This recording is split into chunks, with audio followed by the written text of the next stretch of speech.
There was Eru, the one, who in Arda is called Iluvatar, and he made first the Ainur, the holy ones, that were the offspring of his thought, and they were with him before aught else was made. And he spoke to them, propounding to them themes of music, and they sang before him, and he was glad.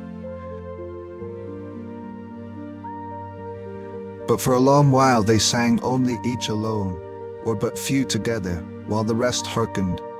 For each comprehended only that part of mind of Iluvatar from which he came, and in the understanding of their brethren they grew but slowly. Yet ever as they listened they came to deeper understanding, and increased in unison and harmony. And it came to pass that Iluvatar called together all the Ainur, and declared to them a mighty theme, unfolding to them things greater and more wonderful than he had yet revealed. And the glory of its beginning and the splendor of its end amazed the Ainur, so that they bowed before Iluvatar and were silent. Then Iluvatar said to them, "Of the theme that I have declared to you, I will now that ye make in harmony together a great music. And since I have kindled you with the flame imperishable, ye shall show forth your powers in adorning this theme, each with his own thoughts and devices, if he will. But I will sit and hearken, and be glad that through you great beauty has been wakened into song."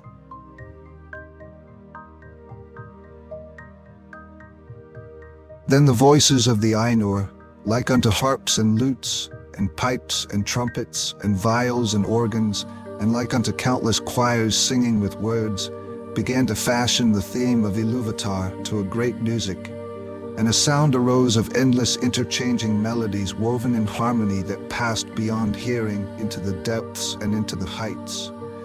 And the places of the dwelling of Iluvatar were filled to overflowing.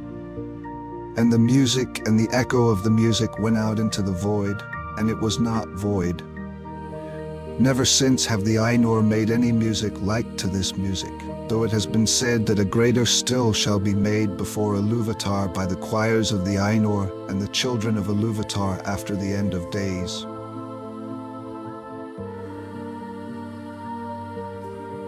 Then the themes of Iluvatar shall be played aright, and take being in the moment of their utterance, for all shall then understand fully his intent in their part, and each shall know the comprehension of each, and Iluvatar shall give to their thoughts the secret fire, being well pleased.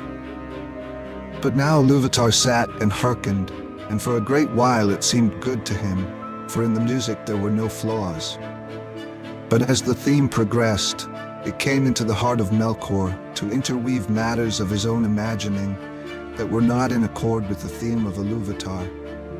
For he sought therein to increase the power and glory of the part assigned to himself. To Melkor among the Ainur had been given the greatest gifts of power and knowledge, and he had a share in all the gifts of his brethren.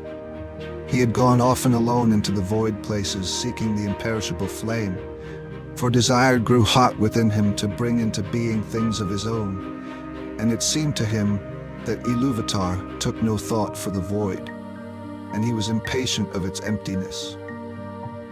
Yet he found not the fire, for it is with Iluvatar. But being alone, he had begun to conceive thoughts of his own, unlike those of his brethren. Some of these thoughts he now wove into his music, and straightway discord arose about him, and many that sang nigh him grew despondent, and their thought was disturbed, and their music faltered. But some began to attune their music to his, rather than to the thought which they had at first.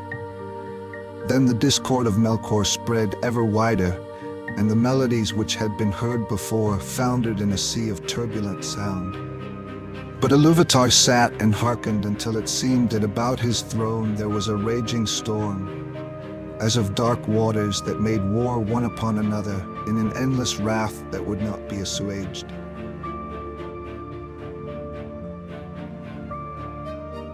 Then Iluvatar arose, and the Ainur perceived that he smiled, and he lifted up his left hand, and a new theme began amid the storm, like and yet unlike to the former theme, and it gathered power and had new beauty.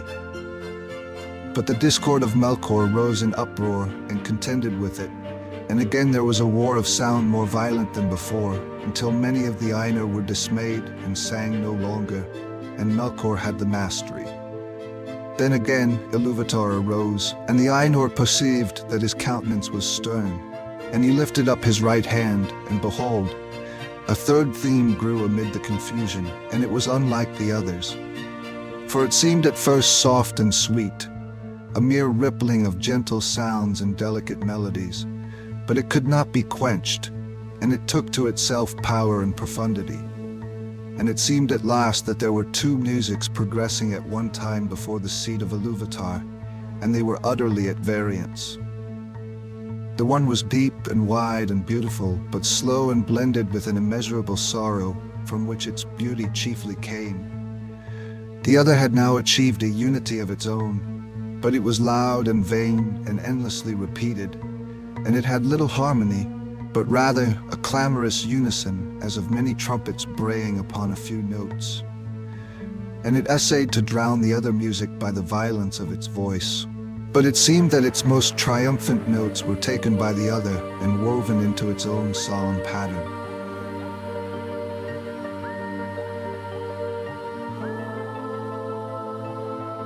In the midst of this strife, whereat the halls of Iluvatar shook and a tremor ran out into the silences yet unmoved, Iluvatar arose a third time, and his face was terrible to behold.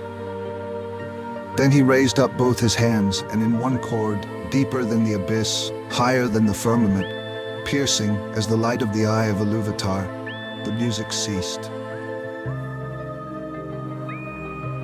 Then Iluvatar spoke, and he said, "Mighty are the Ainur, and mightiest among them is Melkor. But that he may know, and all the Ainur, that I am Iluvatar, those things that ye have sung, I will show them forth, that ye may see what ye have done. And thou, Melkor, shalt see that no theme may be played that hath not its uttermost source in me, nor can any alter the music in my despite. For he that attempteth this shall prove but mine instrument in the devising of things more wonderful, which he himself hath not imagined." Then the Ainur were afraid, and they did not yet comprehend the words that were said to them. And Melkor was filled with shame, of which came secret anger. But Iluvatar arose in splendor, and he went forth from the fair regions that he had made for the Ainur, and the Ainur followed him.